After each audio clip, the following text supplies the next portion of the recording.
Bonsoir à tous, bonsoir à toutes. Bonsoir, Maître Claudian. Bonsoir, Maître Marie-Mie Duverger. Et bonsoir, Emmanuela d'Orville. Eh bien, nous vous accueillons aujourd'hui pour cette soutenance. Et le sujet est titré ainsi: Effectivité du droit à une éducation de qualité dans l'articulation entre prévention des violations et protection des droits de l'enfant. Analyse situationnelle de la commune, je vois 2 codes des fers.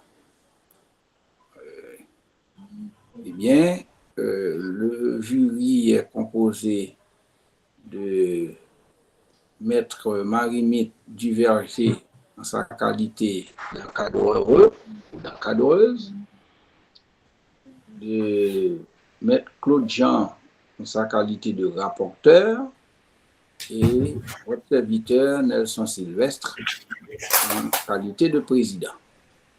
Donc nous allons garder la forme classique pour cette soutenance, ce qui veut dire que, Emmanuela, tu n'as que 10 minutes environ pour présenter au jury et à l'assistance ton travail.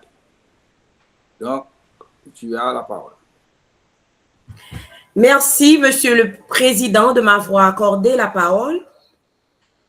Monsieur le Président du jury, Mesdames et Messieurs les membres du jury, je vous remercie de l'honneur que vous nous faites en examinant ce travail de recherche. Avant de présenter les principales articulations, permettez-moi d'adresser mes sincères remerciements à ma directrice de mémoire, en l'occurrence, Madame Marie-Mie Duverger, pour la qualité de son encadrement, la rigueur de ses orientations scientifiques, ainsi que la disponibilité dont elle a fait preuve tout au long de cette recherche. Pour faciliter le suivi de cette présentation, j'aborderai successivement la problématique de recherche, la démarche méthodologique retenue, les principaux résultats obtenus, avant d'en dégager les enseignements essentiels dans la conclusion. Mon mémoire intitulé « Effectivité du droit à une éducation de qualité dans l'articulation entre prévention des violations et protection des droits de l'enfant », analyse situationnelle de la commune des Côtes-de-Fer sur la période allant de 2021 à 2026, présente un intérêt à un double niveau. Sur le plan scientifique, il s'inscrit dans le débat contemporain relatif à l'effectivité des droits fondamentaux en mettant en relation le droit à l'éducation envisagé comme un droit pivot avec sa fonction préventive et protectrice dans la garantie des droits de l'enfant. Sur le plan pratique, cette étude documente la réalité de la commune rurale des Côtes-de-Fer, encore peu explorée par la littérature scientifique, alors même qu'elle concentre plusieurs fragilités structurelles caractéristiques du milieu rural haïtien depuis la crise multidimensionnelle plus ou moins amorcée et accrue en 2021.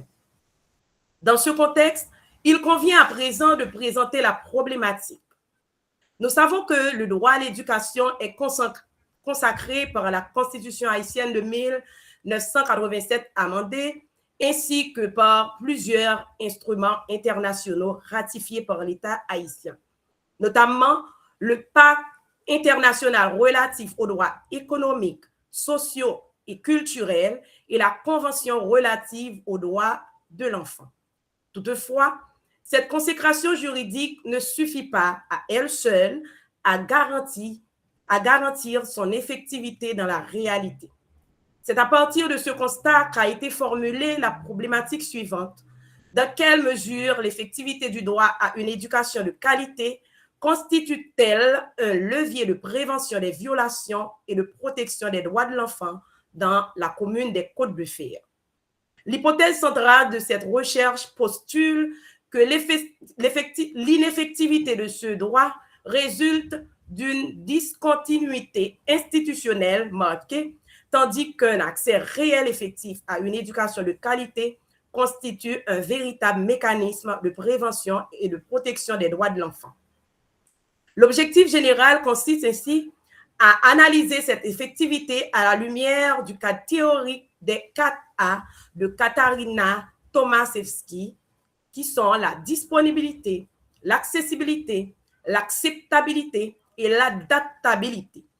Combiné au modèle écologique du développement humain d'Uri Bronfenbrunner, ainsi qu'à la théorie de l'effectivité du droit développée par Bobbio, Kelsen et Alexis. Pour répondre à cette problématique et vérifier cette hypothèse, une démarche méthodologique rigoureuse a été mise en œuvre.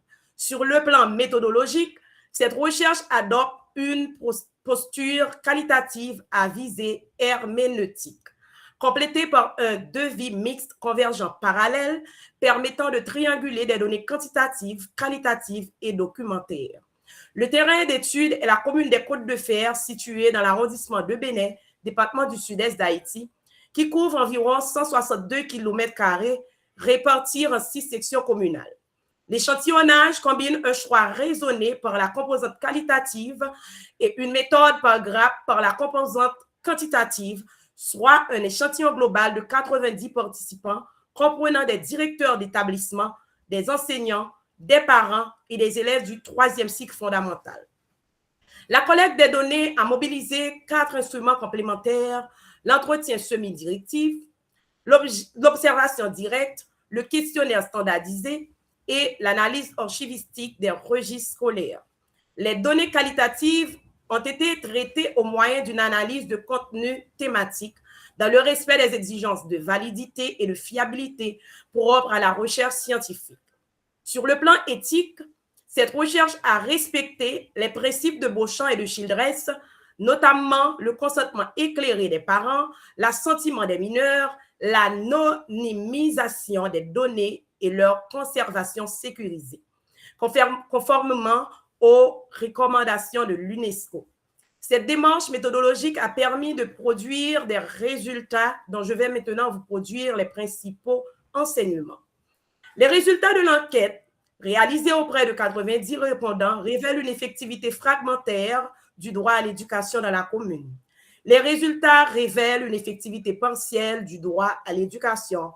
Ainsi, 57,6% des répondants jugent l'accès à la scolarisation seulement partiellement effectif. 61,1% estiment insuffisant le maintien des enfants à l'école et 63,3% relèvent les inégalités d'accès. S'agissant de la qualité de l'éducation, 64,4% des répondants considèrent l'enseignement de faible qualité. 60% déplorent l'insuffisance des enseignants et 66,7% soulignent la précarité des conditions matérielles. Ainsi, nous pouvons constater qu'entre 66,7% et 72,2% des répondants estiment insuffisants les dispositifs de prévention du décrochage scolaire.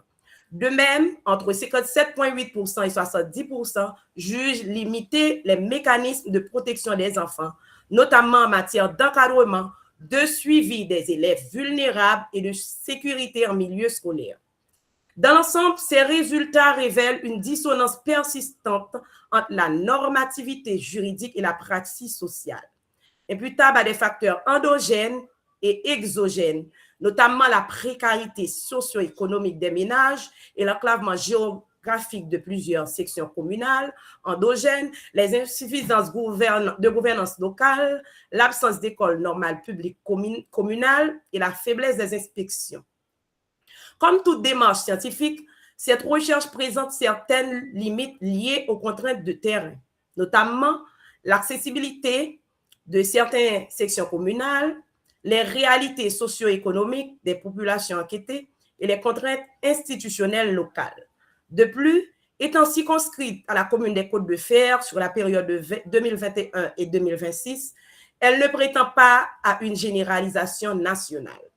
À la lumière de ces constats, plusieurs recommandations s'est imposées afin de renforcer l'effectivité du droit à une éducation de qualité. Ils sont de renforcer les infrastructures scolaires dans les sections communales les plus enclavées afin d'améliorer l'accessibilité et les conditions d'apprentissage, réduire les disparités territoriales par une allocation plus équitable des ressources publiques en matière d'éducation, valoriser, stabiliser et former continuellement le corps enseignant local afin de garantir la qualité et la continuité des apprentissages. Prendre en compte les vulnérabilités socio-économiques des familles par des mesures de soutien adaptées visant à limiter le décrochage scolaire, consolider un modèle intégré éducation-protection à travers une meilleure coordination entre les établissements scolaires et les institutions de protection de l'enfance, notamment l'institution du bien-être social et de recherche. Par ailleurs, cette recherche ouvre des perspectives de prolongement, notamment à travers des études comparatives portant sur d'autres contextes ruraux, l'espace caraïbéen. Elle invite également à approfondir les conditions institutionnelles, juridiques et politiques nécessaires à la consolidation durable du modèle intégré éducation-protection proposé de ce travail. Ainsi, ces perspectives témoignent de l'intérêt de poursuivre la réflexion sur cette problématique. Nous savons que, comme nous l'avons bien dit au prime abord, que cette recherche a des limites et cette recherche, somme toute, apporte au droit une capacité au droit de l'éducation, bien entendu, et une portée de se matérialiser en ce sens qu'elle ne se mesure pas à la seule existence des normes qui le consacrent, mais à leur traduction effective dans la réalité sociale. Ainsi, l'effectivité du droit à une éducation de qualité apparaît comme la condition essentielle permettant à l'éducation d'assumer pleinement sa fonction préventive et sa mission de protection des droits de l'enfant. Sur cette conclusion, je vous remercie, honorable jury, de votre bienveillante attention et me tiens à présent à votre disposition pour répondre à vos questions, observations et remarques. Merci. Merci, Emmanuela, pour ta présentation. Il est un fait que tu as fait une bonne préparation et raison pour laquelle la présentation vraiment a été de qualité. Maintenant, on va voir si cette présentation coïncide avec le texte soumis et également évalué par notre cher Claude. Et j'en profite pour lui passer la parole. Maître Claudien. Bonsoir, docteur, et je vous salue tous, collègue Marimite, et je salue l'impétrante, et je salue également sa présentation qui est, comme vient de dire docteur Sylvestre, une présentation de grande facture. Donc, elle a fait preuve d'une élocution exceptionnelle. Donc, je te félicite vraiment pour cette présentation. Et mon travail était de relire votre travail, alors ton travail, si tu me permets, et de regarder qu'est-ce qu'il faut faire ensemble. On va droit au but. On va passer maintenant au texte écrit, puisqu'on vient de voir que la présentation est vraiment était de qualité.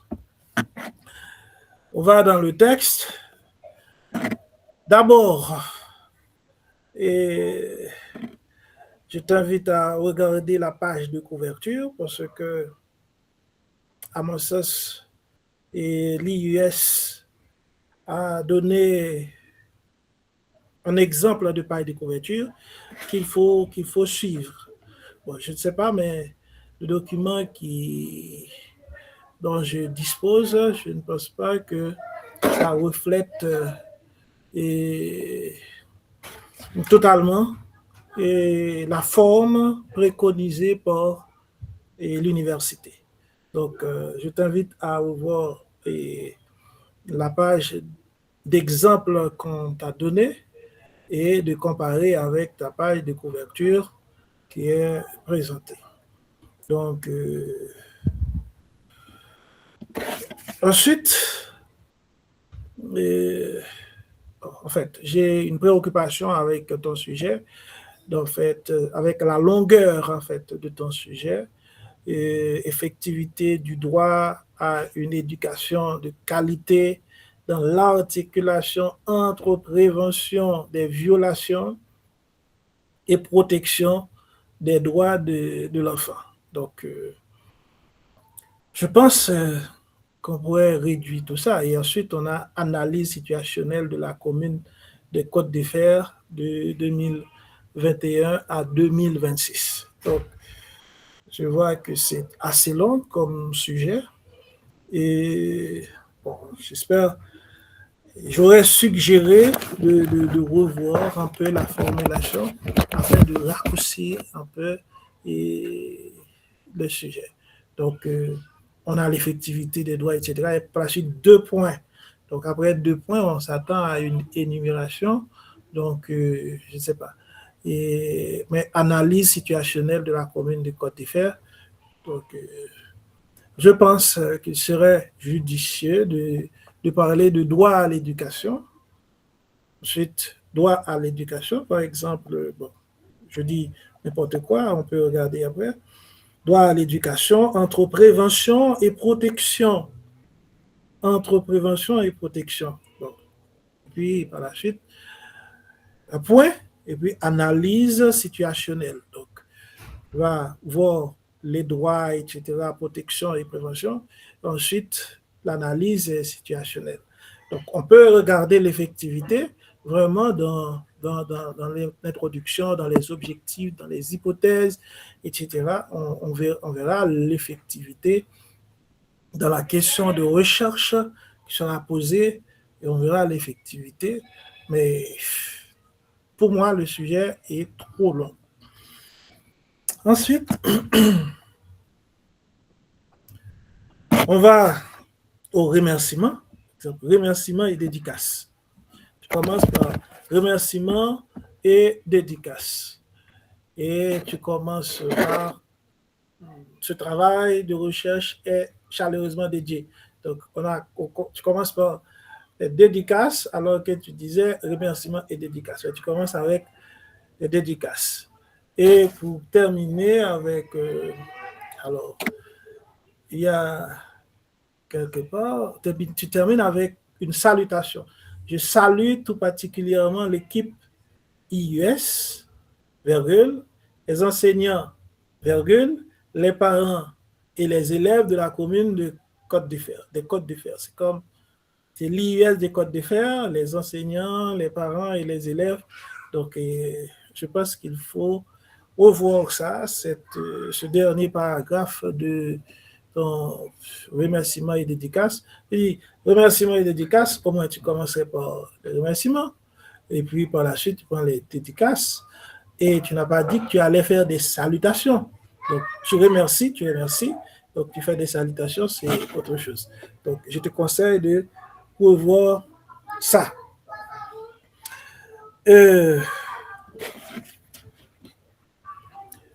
Liste des abréviations. Liste des abréviations. Liste des abréviations. Bon, il y a une différence, et j'espère que tu me suis. Il y a une différence entre abréviation et sigle, acronyme. Donc, je ne sais pas, est-ce que tu englobes tout dans les abréviations ou tu as oublié de parler des sigles? Parce que je constate qu'il y a beaucoup de sigles, et même des acronymes dans ta liste. Donc, alors tu dis liste des abréviations tout simplement, et je ne vois presque pas d'abréviation. Voilà. Je pense que maintenant, on va à l'introduction. L'introduction, en fait, pas même à l'introduction, avant l'introduction, c'est au résumé. Résumé. Dans le résumé, tu commences avec les cap A. Les cap A de Tomaszewski, c'est très bien, mais tu dis disponibilité, accessibilité, acceptabilité, adaptabilité. En fait, dans ta liste, il y a un D et 3 A. Bon, je comprends d'où viennent les 4 A, mais il faudrait faire voir au lecteur les 4 A. Donc, peut-être en anglais, c'est peut-être, et on aura les 4 A, mais en français, on a 3 A et un D. Donc, je voulais attirer ton attention sur ça. Il y a un D et 3 A au lieu de 4 A ici, bien que la formule, c'est la formule de 4 A, mais les 4 A sont en anglais. Donc, il faudrait les dire en anglais et les traduire en français, à mon sens. Je t'aurais conseillé de faire ça. Voilà. Et pour la suite, on va à l'introduction. À mon sens, tu as une introduction de 2 pages. Tu as une introduction de 2 pages. Tu as 3 chapitres introduits en 2 pages. Et pour moi, c'est extrêmement court. Et de façon morphologique, le texte, c'est presque illisible parce qu'on a 2 pages et je dirais 2 paragraphes. Et le premier paragraphe qui compte environ une dizaine de lignes et tous les restes forment le second paragraphe. Donc, c'est difficile à lire, le texte n'est pas ventilé, donc l'introduction, ça pose problème. Et il y a plusieurs répétitions aussi là-dedans, il y a plusieurs phrases répétées dans ton introduction. Je prends si tu es avec moi. Et j'ai souligné une phrase qui est répétée dans ton introduction.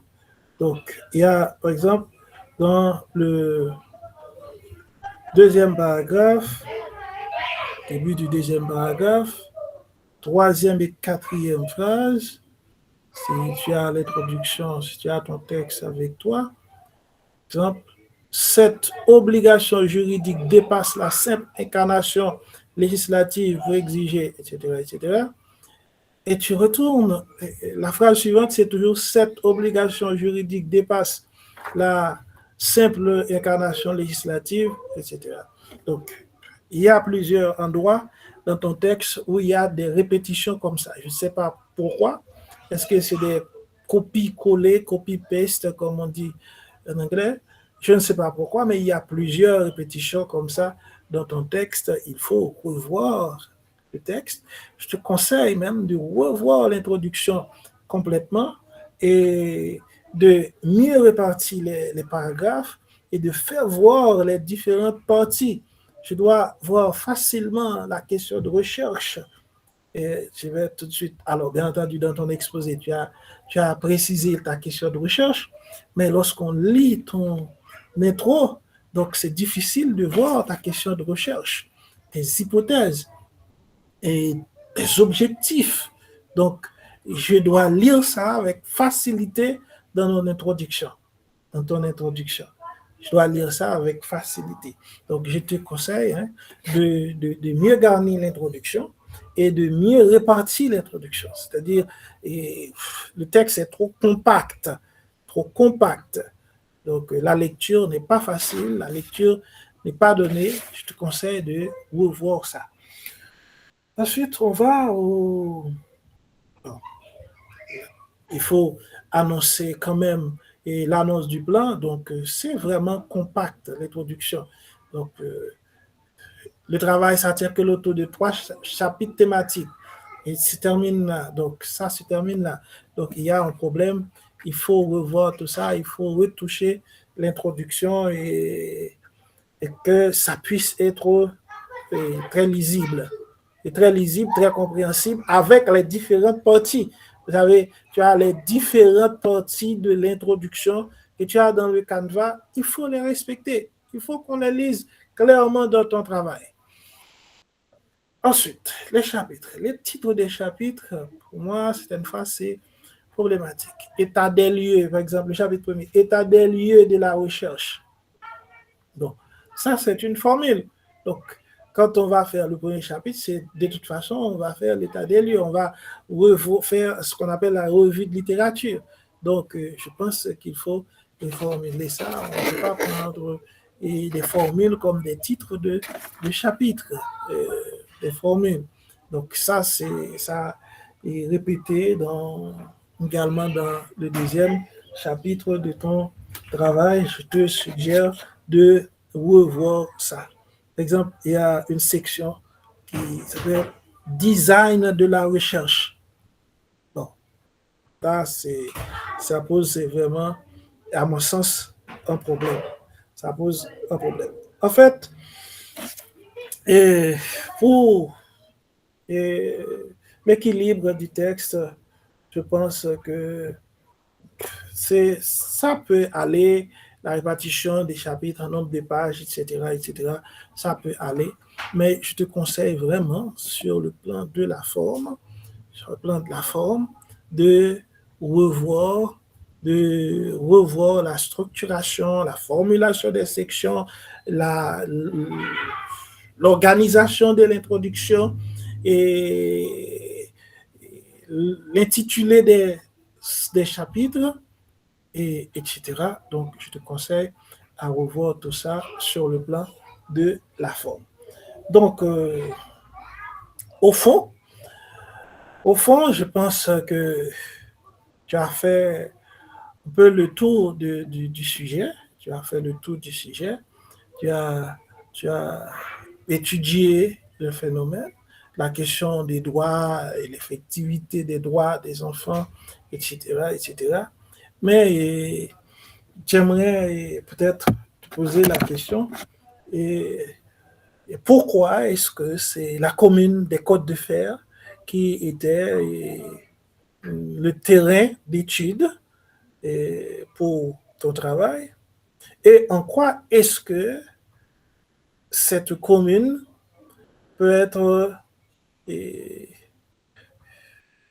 l'étude réalisée sur cette commune peut être généralisée au niveau départemental ou national.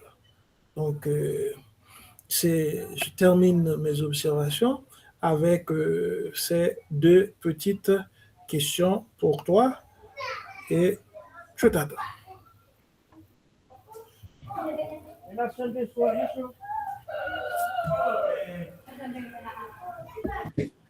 Je dis merci au président et j'attends l'impétrante pour cette petite question. Merci, monsieur le rapporteur. Je vous remercie pour vos remarques que je vais prendre en compte d'ailleurs. Et j'estime que le canevas a été assez clair, donc je vais apporter beaucoup d'attention à toutes ces recommandations.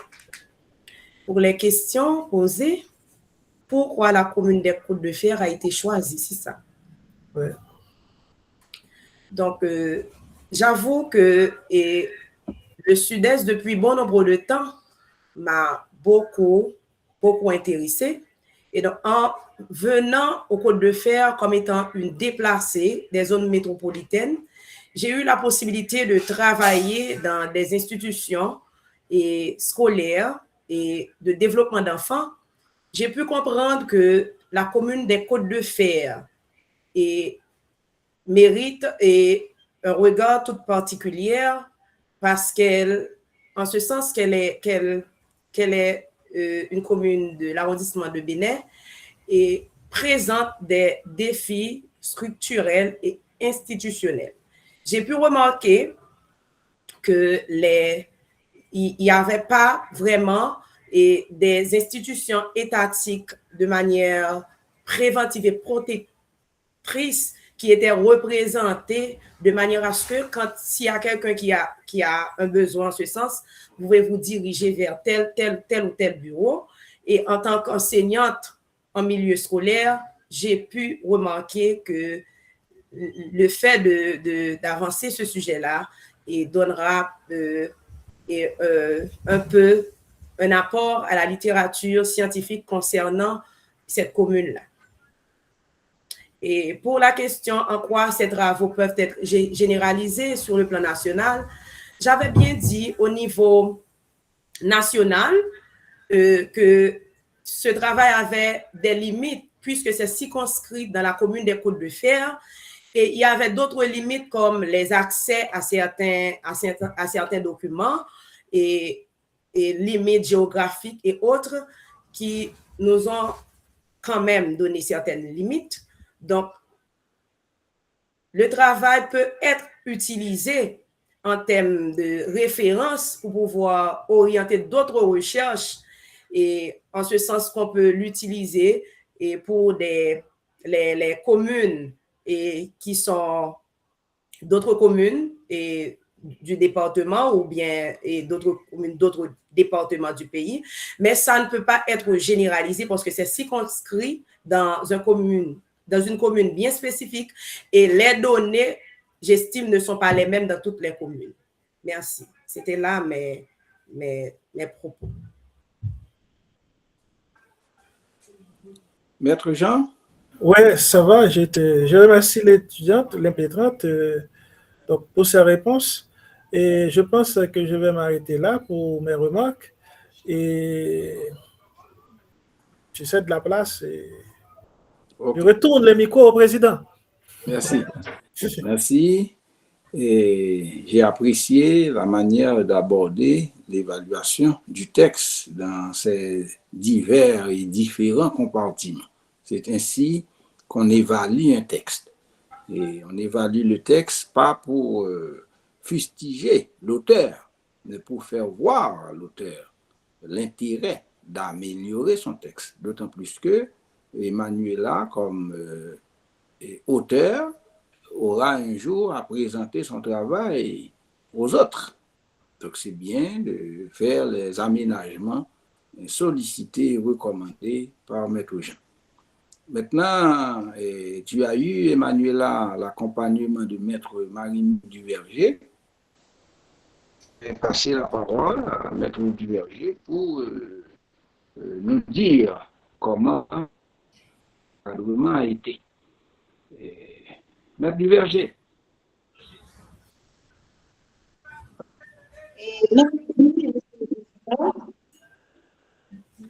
Je remercie Maître Claude pour la connaissance de son analyse de cette question-là, ainsi que les membres du jury pour la pertinence de leur réflexion. Ces échanges sont essentiels pour affiner la personne.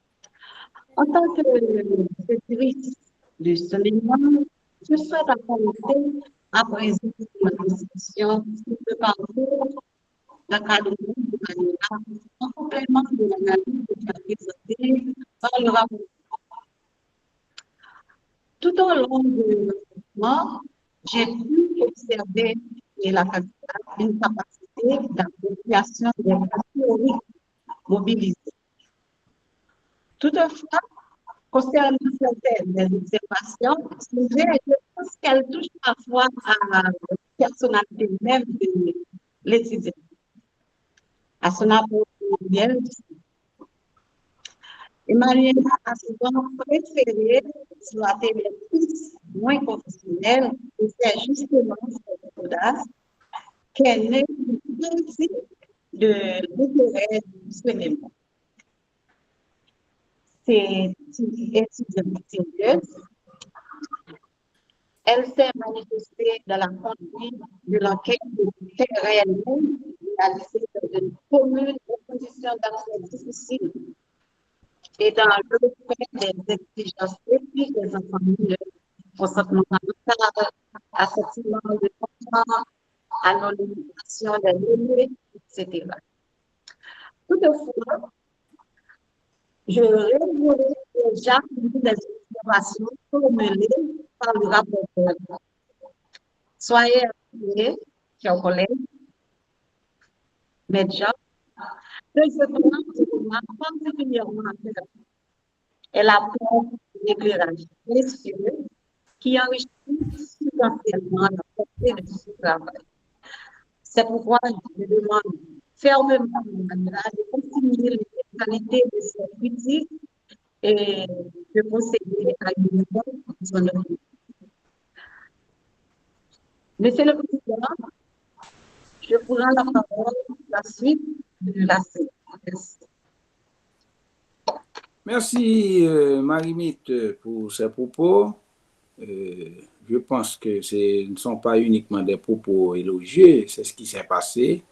Effectivement, la dynamique qu'il y avait entre Emmanuela et toi-même. Et c'est bon, parce qu'il faut assurer l'avenir et des formés. Et alors, je veux rapidement, parce que nous n'avons pas beaucoup de temps, on doit terminer la séance à temps pour passer à une autre soutenance. Je ne vais pas rentrer dans les aspects touchés par Maître Jean, puisque je pense que c'est clair, parce que je ne peux pas avoir un titre aussi dense. C'est comme un paragraphe. J'ai dû aller boire de l'eau pour lire le titre, hein, Emmanuela.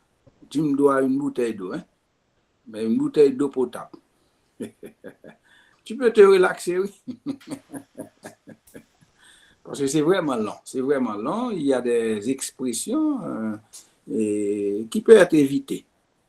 Parce qu'il y a des intermédiaires d'écriture que la plupart du temps, ces intermédiaires sont plus nuisibles qu'utiles. Donc, trouver quand même un moyen pour les enlever et avoir un titre précis, concis et clair.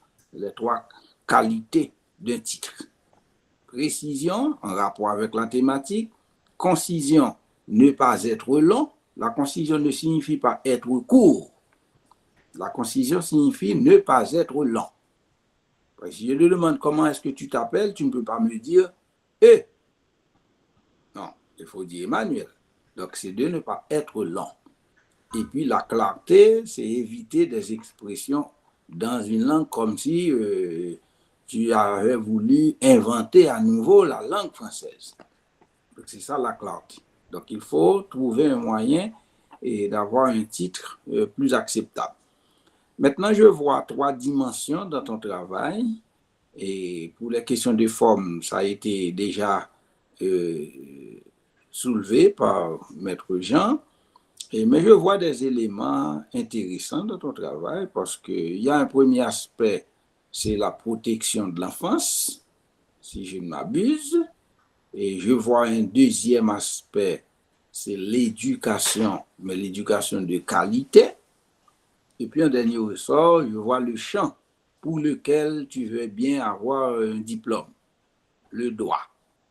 Donc, dans ce cas, ce sont des champs et des thématiques indissociables.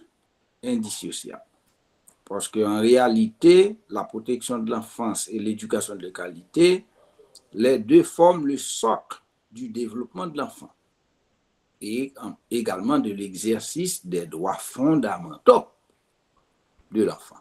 Donc, tu vois, c'est très, très important. Mais tu parles également de ton travail, parce que tu es en droit, mais sur la thématique de l'éducation, de l'analyse situationnelle. Alors, une analyse situationnelle met en évidence tout un processus d'évaluation de l'environnement à la fois interne et externe. Et dans ton cas, c'est par rapport à l'éducation. Donc, et de ton point de vue, en lisant ton travail, c'est comme s'il y a un problème d'effectivité. C'est le problème constaté. Et en parlant d'effectivité, justement, l'effectivité a un sens en droit et également un sens en éducation. Le sens de l'effectivité en droit, c'est l'application des règles, mais l'application réelle, l'application respectée, l'application en termes pratiques. Parfois, on dit application, une application peut être théorique. Donc, quand on dit effectivité en droit, c'est ça. Il faut l'application réelle et respecter des règles dans leur pratique. Ça, c'est très important. C'est-à-dire loin de toute corruption. Mais en éducation, la notion d'effectivité porte sur la concrétisation des principes éducatifs dans un système. Le problème à la vérité en Haïti, c'est que difficilement on peut parler du système. Parce qu'on peut avoir des activités dans un domaine sans qu'il y ait pour autant un système en place. Donc, dans ton travail, et je pense que c'est traité, mais il faut un meilleur arrangement de tout cela sur la base des recommandations. Heureusement, tu as l'enregistrement, tu vas pouvoir réécouter et avec les notes prises, je pense que tu vas pouvoir nous soumettre à l'IUS un texte plus acceptable. Mais j'ai une petite question pour toi. Il me reste un peu de temps. C'est quoi l'invocabilité? Parce que quelque part, dans une section, tu as parlé d'invocabilité. Est-ce que tu pourrais nous dire c'est quoi? Oui. Alors, je ne sais pas si vous m'écoutez. Oh, avec mes deux oreilles. OK, d'accord. Merci, Monsieur le Président, pour votre question. Alors, le thème invocabilité ramène le fait que le droit, une fois instrumentalisé, fait l'objet et de pouvoir être invoqué lorsqu'on argumente sur la question de l'éducation. Donc, ça peut être soit dans des situations administratives ou juridictionnelles.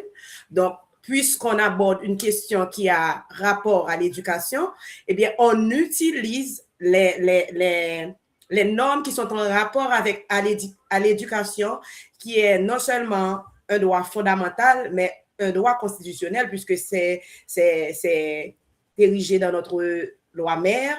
Donc, on évoque le droit à l'éducation comme étant donné comme un instrument à caractère légal. C'est ça et que je peux répondre en ce qui a trait au thème invocabilité. Merci. Très, très bien. Il faut faire attention parce que Maître Jean est là. Hein? Il faut faire attention. C'est un plaisir d'avoir eu un avocat. Alors, le problème, c'est que l'invocabilité, c'est très, très difficile en Haïti parce que dans les tribunaux, il me semble, alors je parle d'Haïti, hein, il me semble que les questions de droit dans le domaine éducatif ne sont pas traitées, ou du moins ne sont pas suffisamment traitées. Je n'ai pas en mémoire avoir entendu que des questions portant sur l'éducation ont été soulevées devant un juge. Donc, il y a invocabilité, c'est quand justement le justiciable, qui serait peut-être un parent d'enfant, un enfant ou un élève, et se présente par devant un juge pour faire en sorte qu'on respecte ses droits. Donc, c'est traité dans ton travail, mais je pense que c'est très, très important.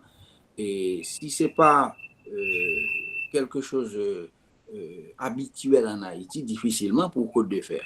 C'est pas ça, Maître Claude. Maître Claude voudrait dire un mot sur ça. Oui, bon, je vais seulement dire qu'il y avait peut-être 2 ans de cela, 2 ou 3 ans, il y avait un cas pareil à Jacmel, hein, et une jeune fille, il semblerait qu'elle subissait ce qu'on appelle le tisonnage des profs, et puis on l'a mis à la porte. Oui, donc, à ce moment-là, et ses parents, et avec les organisations de droits de l'homme, ont saisi la justice et on a obligé la direction de reprendre l'élève et de respecter ses droits.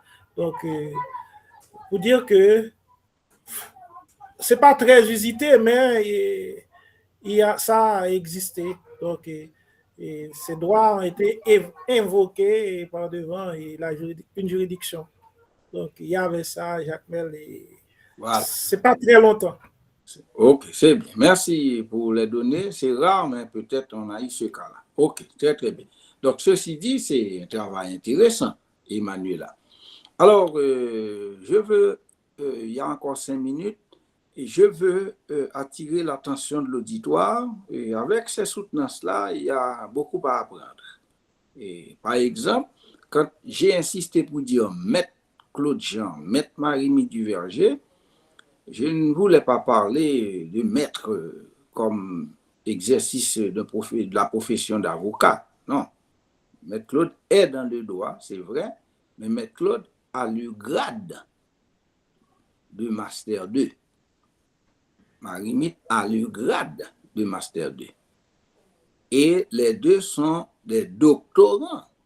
Et très prochainement, ils seront des candidats au grade de docteur. C'est très, très important. Je vois dans l'assistance Relax Alexandre, qui est doctorant également, et pas mal d'autres. Donc, c'est pour vous montrer que il y a l'aspect académique à prendre en compte et l'aspect professionnel à considérer. C'est pourquoi dans ta page de couverture, Emmanuela, tu as mis Madame Marie-Mite Duverger. Madame Marie-Mite est déjà madame.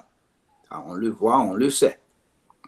Et ça aurait été mieux si on doit écrire totalement ça, de mettre maître, à moins que Marie-Mite préfère madame à maître. Donc, elle pourra nous dire. D'accord? Ou du moins, on met M point. Vas-y, Marie-Mite, tu es d'accord ou pas? Je suis d'accord. Ok, c'est ça.